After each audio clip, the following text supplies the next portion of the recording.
Hello students, welcome back to Concept Life. So today in this session we will talk about very interesting topic of physics and that is free fall. So इस chapter में अब हम free fall के बारे में पढ़ेंगे कि free fall क्या होता है। उससे पहले हमने अपने प्रीवियस जो हमारे सेशन था उसमें हमने डिस्कस करा कि ग्रेविटेशन क्या होता है और यूनिवर्सल लॉ ऑफ ग्रेविटेशन क्या होता है। ग्रेविटेशन और universal law of gravitation means क्या होता था, it is a force of attraction between any two objects and that is proportional to product of their masses and inversely proportional to the square of their distances.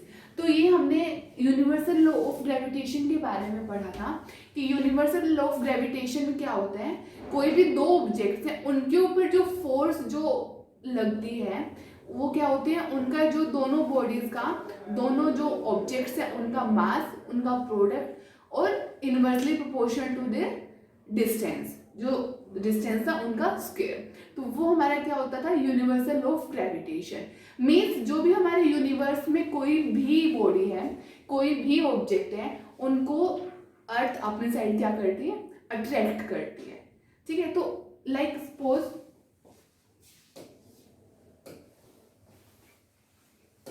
हमारे पास दो bodies हैं, ठीक है, इन दोनों के बीच में क्या है, फोर्स ऑफ अट्रैक्शन है।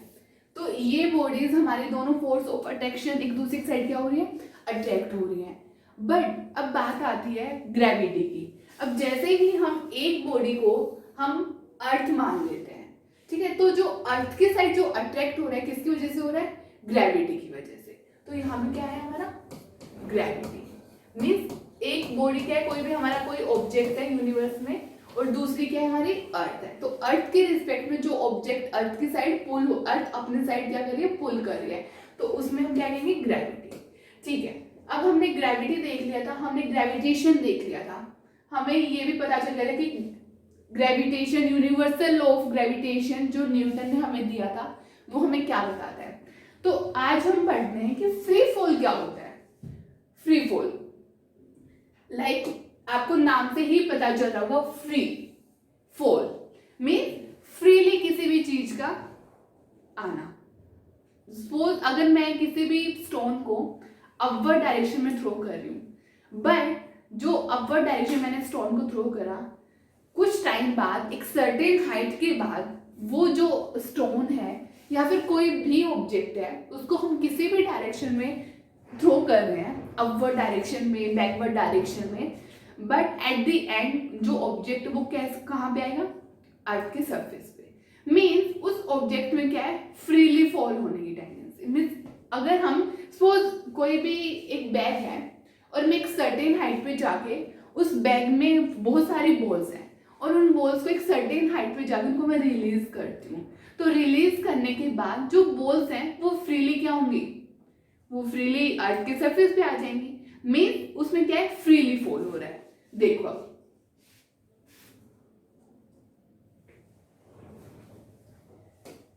सपोज यहाँ पे एक मैन है और ये एक बिल्डिंग की हाइट पे बैठा है, बहुत मतलब बहुत बड़ी हाइट है इस बिल्डिंग की, और उस हाइट पे ये मैन क्या है, बैठा है। और वहां पे बैठने के बाद ये एक स्टोन है, इसको थ्रो कर रहा है ऊपर से। तो जैसे ही इसने ऊपर से उस स्टोन को थ्रो करा, फ्रीली छोड़ा, तो छोड़ने के बाद क्या हुआ, वो फ्रीली क्या हुआ, अर्थ के सरफेस पे आ गया। ठीक है, तो वो अर्थ के सरफेस पे आ गया किसकी वजह से, ग्रेविटेशन पुल की वजह से।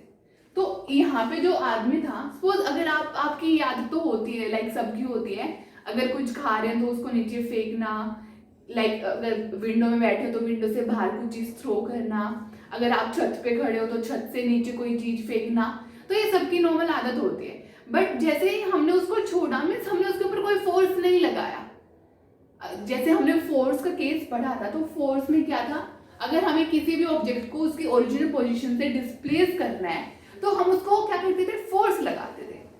बट इस केस में क्या है, फ्रीली फॉल में, कि हम उसके ऊपर कोई काम नहीं कर रहे, हम बस उसको छोड़ रहे हैं। लाइक मेरे हाथ में पेन, अगर मैंने इसको छोड़ दिया तो मैं तो इसके ऊपर कुछ नहीं, मैंने तो इसको थ्रो करा है नीचे बस। तो क्या हुआ, वो ग्रेविटेशन पुल की वजह से अर्थ के सरफेस पे क्या होती है, लाई हो जाती है। अब यहाँ पे आप फाइटर प्लेन का एग्जाम्पल देख रहे हो। सी जो यहाँ पे जो फाइटर प्लेन्स होते हैं हमारे, इनसे जो बॉम्ब गिराते हैं, लाइक अगर हमने बोला कि हमने पाकिस्तान के ऊपर बॉम्ब गिराना है, ठीक है, तो फाइटर प्लेन्स क्या करते हैं, फाइटर प्लेन्स जाते हैं और वहां पे किसी भी कंट्री में अगर हमने बॉम्ब गिराना हो तो हम जाके उसमें बॉम्ब गिरा के वापस आ जाते हैं। तो जैसे ही जो बॉम्ब गिराने का जो फिनोमिना है, मीन्स उसने क्या करा, वो फ्रीली फॉल हुए। जैसे आपको इस जीआईएफ में दिख रहे हैं, जो ये बॉम्ब है क्या हो रहे हैं, फ्रीली फॉल हो रहे हैं किसी भी डायरेक्शन में, ठीक है। तो फ्रीली फॉल होने की वजह से हम इसको क्या बोलेंगे, free fall. Means it is a state in which an object falls under the effect of gravity, means gravity के इफेक्ट में उस ऑब्जेक्ट का फ्रीली फॉल होना, उसको हम क्या बोलेंगे, फ्री फॉल। मीन्स और उसका कुछ ना कुछ अब एक्सेलरेशन भी होगा, ठीक है। अगर कोई ऑब्जेक्ट है, means the falling of a body from A height towards the earth under gravitational force of earth, तो वो हमारे क्या होता है, फ्री फॉल होता है, ठीक है। ये हमने फ्री फॉल समझ लिया कि फ्री फॉल क्या होता है, कि मीन्स एक किसी भी ऑब्जेक्ट का फ्रीली अर्थ के सरफेस की साइड आना। अब ठीक है, अब जो ऑब्जेक्ट है, ये ऑब्जेक्ट मैंने एक हाइट से रिलीज करा और वो नीचे की साइड आ रहा है, उसके ऊपर अब कौन कौन सी फोर्स काम कर रही है। अब हमें ये भी पता होना चाहिए ना कि जो फ्रीली फॉल जो हमारा ऑब्जेक्ट हो रहा है, उसके ऊपर कोई ना कोई तो फोर्स अपनी साइड अट्रैक्ट कर रही होगी। तो इस केस में जो ऑब्जेक्ट है वो नीचे आया, तो वो उसके ऊपर कौन कौन सी फोर्स काम हुई, तो इसमें हमें कौन कौन सी फोर्स दिख रही है, one is gravitational force,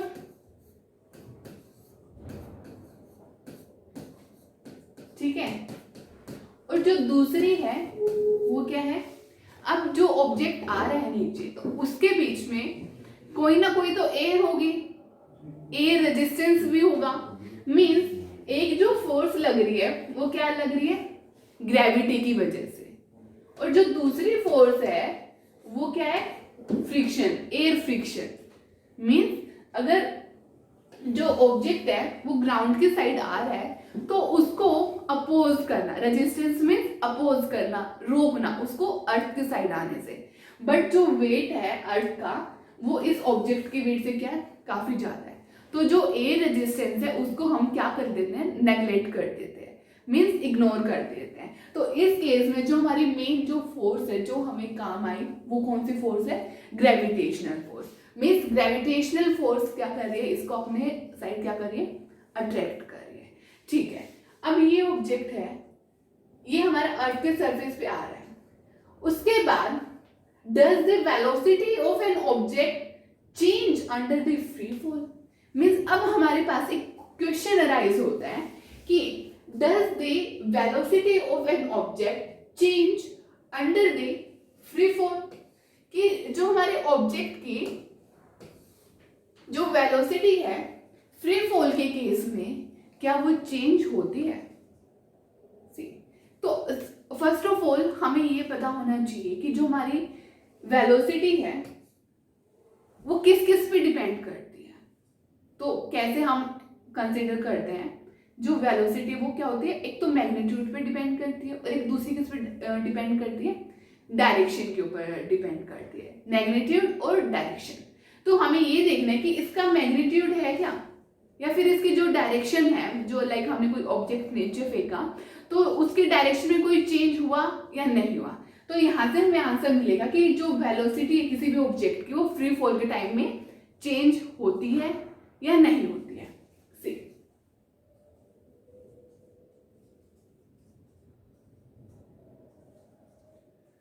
suppose ये हमारी बिल्डिंग है और यहाँ से एक ऑब्जेक्ट है जो नीचे की साइड आ रहा है, ठीक है। तो पहले हमारी कंडीशन क्या थी, we consider two, one is magnitude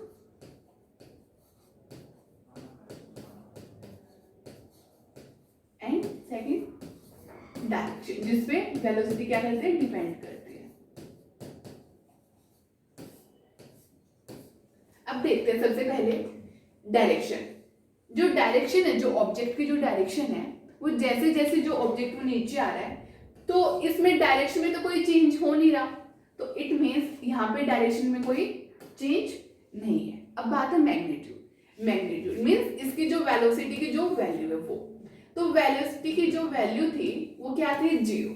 तो अब ऑब्जेक्ट कहाँ पे था, हाइट पे था, रेस्ट की पोजीशन पे था। तब तक ऑब्जेक्ट ने रिलीज नीचे आना शुरू नहीं करा था। उस टाइम पे जो वेलोसिटी की वैल्यू थी, जो इनिशियल जो वैल्यू थी वो क्या थी, 0 थी। अब जैसे जैसे ऑब्जेक्ट ने नीचे आना शुरू करा तो उस टाइम क्या हुआ, वेलोसिटी की जो वैल्यू में क्या हुआ, चेंज हुआ। जैसे ही वेलोसिटी की वैल्यू में चेंज हुआ तो हमें क्या मिला, एक्सेलरेशन मिला। अब आपने ये चीज तो पढ़ी थी, force and law of motion, जो हमने लास्ट चैप्टर पढ़ा था उसमें, कि एक्सेलरेशन क्या होता है। Acceleration is nothing but change in velocity per unit time. Means जो हमारा एक्सेलरेशन होता है, एक्सेलरेशन उसको हम कैसे लिखते हैं, change in velocity per unit time. तो हमारा क्या था, एक्सेलरेशन था। अब जैसे जैसे हमारी जो बॉल थी वो नीचे आ रही है, तो बॉल एक इनिशियल पोजीशन से, एक इनिशियल जो वैल्यू थी 0, उससे जो बॉल है उसने एक्सेलरेट होना शुरू कर दिया, और एक्सेलरेट होने की वजह से उसमें क्या हो गया, एक्सेलरेशन आ गया। और जो एक्सेलरेशन आया वो एक्सेलरेशन किसकी वजह से आया, ग्रेविटी की वजह से आया। बिकॉज जो ऑब्जेक्ट है वो किसके साइड जा रहा है, अर्थ के साइड, और अर्थ क्या है, अर्थ पे क्या होता है, ग्रेविटेशनल फोर्स, ग्रेविटी। तो ये जो एक्सेलरेशन है वो किसकी वजह से हुआ, हमारा acceleration due to gravity. Acceleration due to gravity.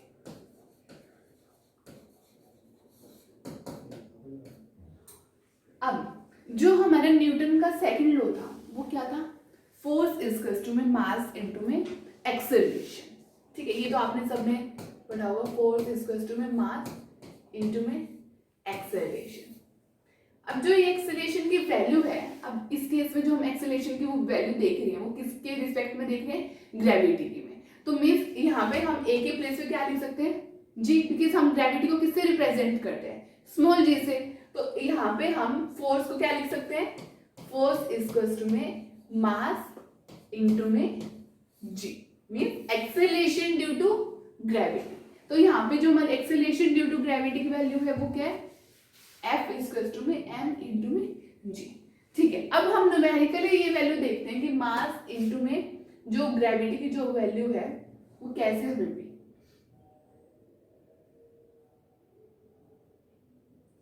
C consider the earth, means हमने सबसे पहले कंसीडर करा अर्थ को, देन उसके अब जो अर्थ है उसकी कुछ ना कुछ तो ग्रेविटेशनल फील्ड होते हैं। जो अर्थ की है, जो सबसे ज्यादा जो ग्रेविटेशनल फील्ड होती है किसकी होती है, अर्थ की होती है। तो ये इसकी हमने शो कर रखी है, जो अर्थ है उसकी ग्रेविटेशनल फील्ड है इसके चारों तरफ, मींस उसके जो अराउंड है कोई भी ऑब्जेक्ट होगा वो अर्थ क्या करेगी, अपने साइड उसको क्या करेगी, अट्रैक्ट करेगी, पुल करेगी। ठीक है, if an object of mass m is left in the gravitational field of the earth, suppose अगर हमने कोई भी ऑब्जेक्ट m मास का ग्रेविटेशनल फील्ड में छोड़ दिया तो क्या होगा, ग्रेविटेशनल फील्ड है, अगर ये इससे बाहर होता तो वहां पे ग्रेविटेशनल फील्ड नहीं होती, जितनी उसके अंदर जो ग्रेविटेशनल फील्ड है उसमें उसको छोड़ दिया उस ऑब्जेक्ट को। उसके बाद हम क्या देखते हैं, there is a force of attraction, means जैसे कि जो कि हमारा law of gravitation, universal law of gravitation हमें बताता था कि जो दो ऑब्जेक्ट्स हैं उनके बीच में क्या होता है, फोर्स ऑफ अट्रैक्शन होता है। तो यहाँ पे जो ऑब्जेक्ट है जिसको हमने ग्रेविटेशन फील्ड में छोड़ा और जो अर्थ है उन दोनों पे अब क्या लग रहा है, फोर्स ऑफ अट्रैक्शन लग रहा है, means there is a force of attraction.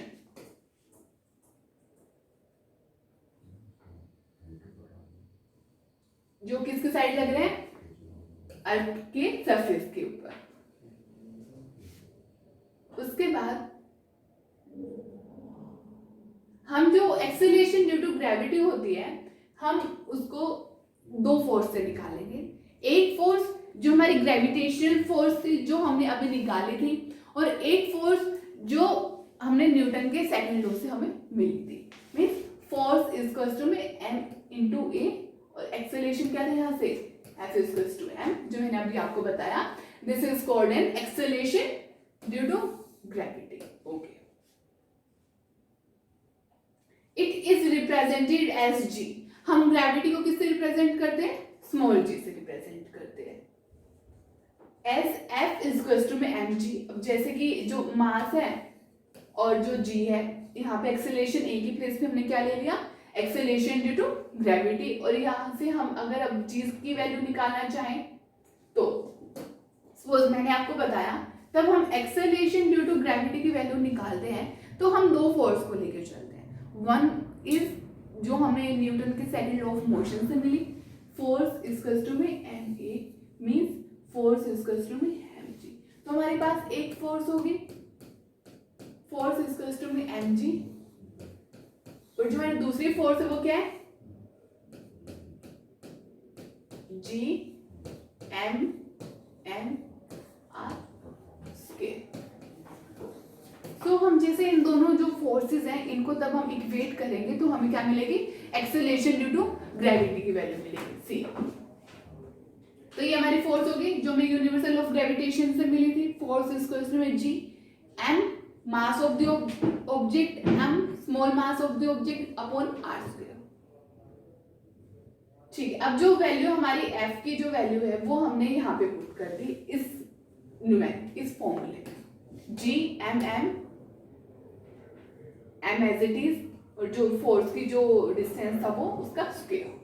ठीक है, तो m से m कैंसिल हो गया, तो हमारे पास ग्रेविटी की वैल्यू क्या आ गई?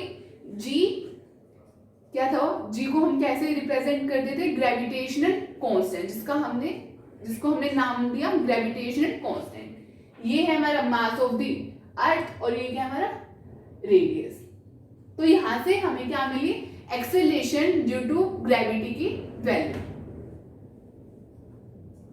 जो हमारे पास आई, g इज इक्वल्स टू में g m r स्क्वायर।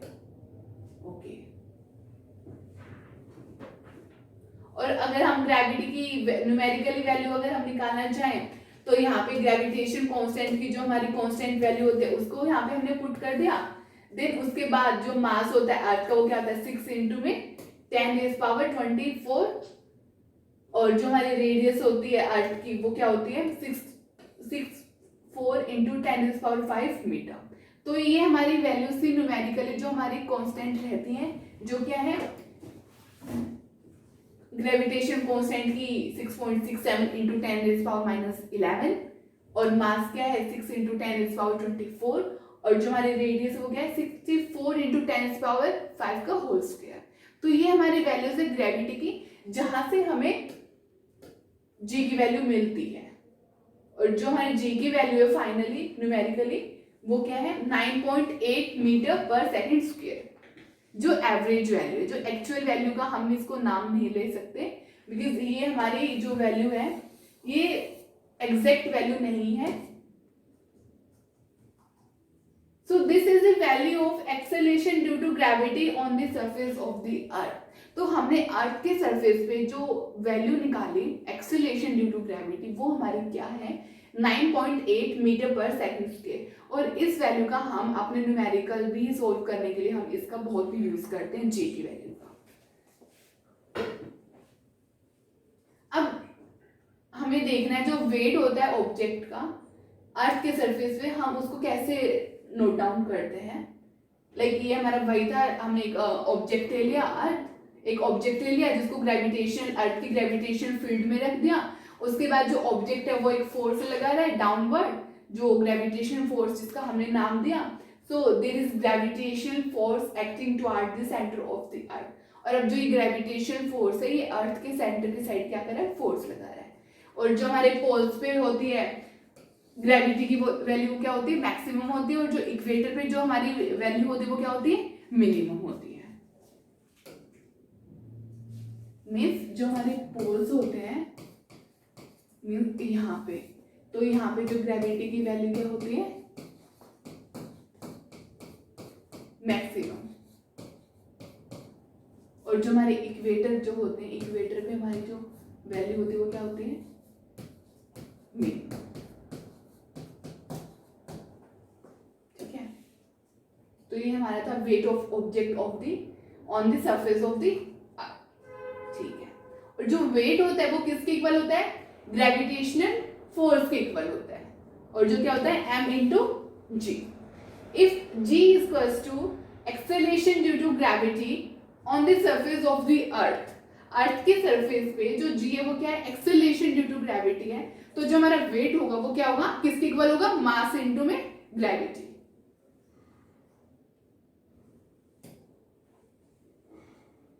ये हमारा वही है जो हमने निकाला था ग्रेविटी की वैल्यू, तो सेम हमारी ग्रेविटी की वैल्यू यहाँ से हमें मिल गई थी। अब हम बात करते हैं मास एंड वेट की। ठीक है, हमने एक्सेलरेशन, हमने फ्री फॉल देखा, फ्री फॉल क्या होता है, हमने पता करा कि एक्सेलरेशन ड्यू टू ग्रेविटी को हम कैसे रिप्रेजेंट करते हैं, हम एक्सेलरेशन ड्यू टू ग्रेविटी की वैल्यू कैसे निकालते हैं। अब बात आती है मास एंड वेट की। मास क्या होता है, जो मास और जो वेट होता है, अगर हम अपने डे टू डे लाइफ की अगर कन्वर्सेशन में हम अगर मास और वेट को डिफाइन करें तो इन कॉमन लैंग्वेज हम उसको डिफाइन नहीं करते, हम मास और वेट को सेम समझते हैं। बट इन एक्चुअल जो मास और जो वेट होता है उन दोनों के एक अलग अलग डेफिनेशन होते हैं, दोनों की डेफिनेशन अलग होती है, दोनों अलग कॉन्सेप्ट के साथ काम करते हैं। तो जो हमारा मास होता है means the mass of a body is the quantity of matter contained in it। means mass उसको बोलते हैं जो कितनी क्वांटिटी ऑफ मैटर उसके अंदर कंटेन्ड है। ठीक है, जैसे लाइक अगर हम अपने बॉडी के एग्जांपल लें तो उसमें न्यूट्रॉन प्रोटॉन्स जो रिएक्शंस वगैरह जो होती हैं उसमें कितनी क्वांटिटी प्रेजेंट है, कंटेन्ड है, उसको हम मास बोलते हैं। सपोज अगर आपको मार्केट से किसी भी क्वांटिटी में कुछ लेके आना है, लाइक आपको शुगर लेके आना है, 5 kg शुगर आपको लेके आना है, तो 5 kg जो शुगर है उसको हम क्या बोलते हैं, मास। ठीक है, it can never be zero, जो मास होता है वो कभी भी जीरो नहीं हो सकता। The mass of an object is constant and does not change from place to place. और जो हमारा मास होता है वो लोकेशन की अकॉर्डिंग चेंज नहीं होता है, वो कांस्टेंट रहता है। ऐसा नहीं है कि अगर आप अर्थ पे हो तो मास आपका कुछ है और है, और अगर आप स्पेस पे चले गए तो आपका मास कुछ और है, अगर आप पानी में चले गए तो आपका मास कुछ और है। नहीं, जो मास होता है, mass of an object is constant, constant रहता है और does not change from place to place, और प्लेस टू प्लेस वेरी नहीं होता है। ठीक है, वो कांस्टेंट रहता है। अब लाइक हमने इनर्शिया चैप्टर पढ़ा, इनर्शिया एक टॉपिक था हमारा जो हमने लॉज ऑफ मोशन में पढ़ा था। इनर्शिया हमारा क्या था, लेजीनेस टुवर्ड्स चेंज, रेजिस्टेंस। ठीक है, लेजीनेस टुवर्ड्स चेंज। तो उसमें क्या था, हमने देखा था कि जो स्टेट ऑफ रेस्ट में अगर कोई ऑब्जेक्ट है तो उसके अंदर इतनी टेंडेंसी है कि तब तक हम उसके ऊपर कोई एक्सटर्नल फोर्स अप्लाई नहीं करते हैं तो वो अपनी पोजीशन चेंज नहीं करता है। मीन्स जो मास है वो किसके ऊपर डिपेंड होता है, इनर्शिया। अगर इनर्शिया ज्यादा होगा तो मास भी किसी बॉडी का क्या होगा, ज्यादा होगा। अगर मास ज्यादा होगा तो इनर्शिया भी ज्यादा होगा। ठीक है, तो जो हमारा मास है वो किस पे भी डिपेंड करता है, mass is directly proportional to inertia. तो हम मास को इनर्शिया के टर्म में भी मेजर करते हैं।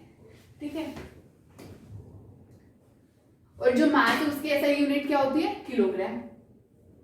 उसके बाद weight, the weight of a body is the force with which it is attracted towards the center of the earth। अब हम बात करते हैं वेट की। हमने मास तो देख लिया कि जो मास है वो कभी भी जीरो नहीं होगा, और जो मास है वो चेंज नहीं होगा। अगर हम एक प्लेस से दूसरी प्लेस पे जाएं तो जो मास हमारा वो चेंज नहीं होगा। अब बात आती है वेट की। वेट क्या होता है, weight is nothing but a type of force. Weight कुछ नहीं है बट एक वेट को हम एक फोर्स के टर्म में भी वेट को हम बता सकते हैं, डिफाइन कर सकते हैं। सपोज अगर एक स्टोन है 5 kg का, अगर स्टोन है तो उसको एक थ्रेड से मैंने उसको लटका रखा है। ठीक है, सपोज ये एक थ्रेड है और इससे 5 kg का जो स्टोन है वो लटका रखा है, तो उसके ऊपर जो मास है जो हमारा मास होता है उसको हम कैसे लिखते हैं, मास को हम तब 10 से मल्टीप्लाई करते हैं तो उसको हम वेट की टर्म में कंसिडर करते हैं। तो अगर उस कंडीशन में, अगर उस सिचुएशन में जो मैंने 5 किलो का जो वेट है उसको, कोई भी स्टोन है सॉरी, उसको मैंने उस थ्रेड से लटका रखा है, तो जो 5 किलो का जो स्टोन है उसको मैं 5 kg कंसिडर नहीं करूंगी वेट के टर्म में। जो 5 kg है वो किसके टर्म में होगा, मास के टर्म में होगा। तब मैं 5 को 10 से मल्टीप्लाई करने के बाद जो 50 है तो उसका जो एक्चुअल वेट अब होगा वो क्या होगा, 50। तो उस केस में जो हमारा मास है वो क्या होता है, 10 इंटू होता है वेट का।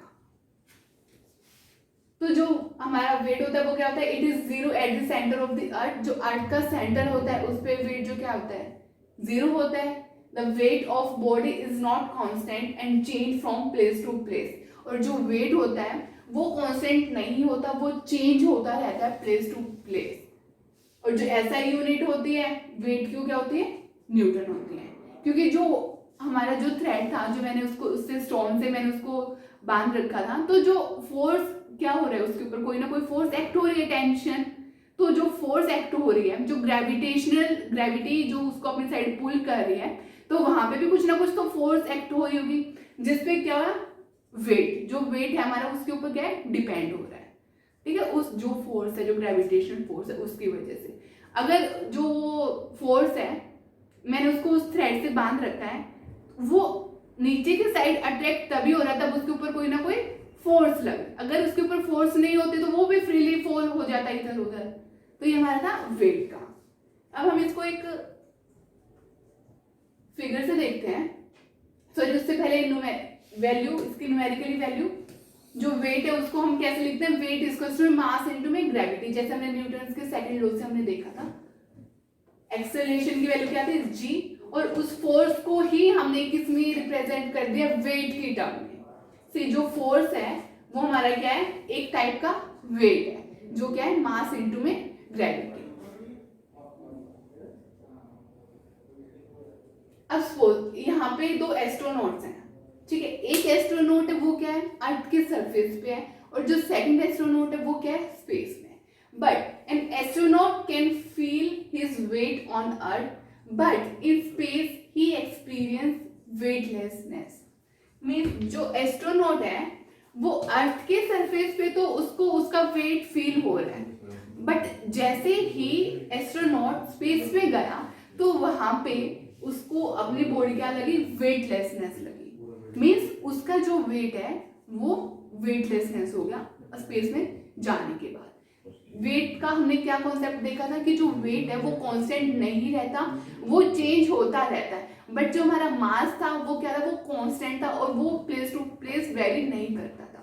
तो इस केस में जो हमारी ग्रेविटी है, ग्रेविटी की जो वैल्यू है यहाँ पे स्पेस में, वो बहुत नेग्लिजिबल हमें दिखाई मिलती है, बहुत माइनर। तो इस केस में जो प्लैनेट्स हैं या फिर जो और अदर हेवनली बॉडीज हैं, उनका जो नेट जो ग्रेविटी जो फोर्स होता है वो इसको क्या बना देते हैं, 0 बना देते हैं, उसके वेट को स्पेस में। तो इसकी वजह से जो एस्ट्रोनॉट्स हैं वो अपना वेट अर्थ पे तो फील कर पाते हैं, बट जैसे हम उस स्पेस में, अगर स्पेस की बात करें तो वहां पे जो उनका बॉडी वेट वो क्या हो जाता है, वेटलेसनेस की कंडीशन हो जाता है। तो ये हमारा था मास एंड वेट का कॉन्सेप्ट, ठीक है। अब हम इसके ऊपर 1-2 क्वेश्चंस हैं वो देखते हैं। First is gravitational force does not depend on. Gravitational force किसके ऊपर डिपेंड नहीं करता है। 1 is intervening medium, B is product of masses, C is square of distance between them, and D is none of the above. According to formula हमारा क्या था, force is equal to में G M M और R scale.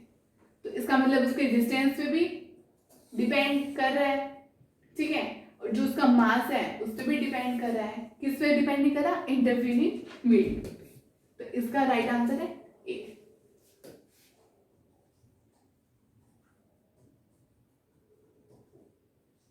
So in next, the acceleration due to gravity on the earth depends upon the. जो acceleration due to gravity है वो किसके ऊपर डिपेंड करती है, mass of the body, mass of the earth, shape and size of the body या फिर volume of the body? जो हमारी एक्सेलरेशन ड्यू टू ग्रेविटी है वो किसके ऊपर डिपेंड करती है? मास ऑफ द अर्थ। तो इसका आंसर क्या है? मास ऑफ द अर्थ। तो ये हमारे कुछ आज हमने इस सेक्शन में पढ़ा what is free fall and value of the acceleration due to gravity, और उससे रिलेटेड एक दो क्वेश्चंस, और हमने मास एंड वेट, स्पेशली हमने मास एंड वेट के बारे में हमने कुछ डिफरेंस उनके बीच में देखा कि मास एंड वेट में क्या डिफरेंस होता है। हम मास एंड वेट की वैल्यूज को अर्थ पे हम कैसे फील करते हैं, और जो स्पेस में अगर उनकी बात करें तो हम उसमें कैसे फील करते हैं। Thank you for watching.